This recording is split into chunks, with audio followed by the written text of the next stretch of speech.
চিতই পিঠা কখনো কি খেয়েছেন?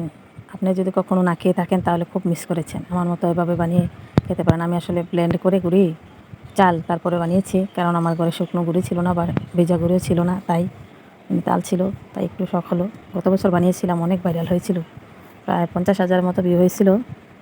তারপরে ওইটাতে কিছু ভুলের কারণে মানে মিউজিক দিয়ে তো আগে আমি গান দিতাম, ভিডিও দিতাম, যার কারণে আমার ওইটাতে কপিরাইট এসেছিলো, কেটে দিয়েছি। তাই এবছর আবার বানিয়ে দিলাম। মানে এবছর একটু অন্যরকমভাবে বানিয়েছি, যেহেতু গত বছর আপলোড করেছিলাম ওইটা তো আর কেটে দিয়েছি। তাই আপনারা যদি খেয়ে না থাকেন তাহলে অবশ্যই ইনশাল্লাহ এভাবে বানিয়ে খাবেন। অনেক সুস্বাদু আসলে এটা, যে যেটা না খায় সে সেটার স্বাদ বুঝতে পারে না। এক একটার এক এক স্বাদ।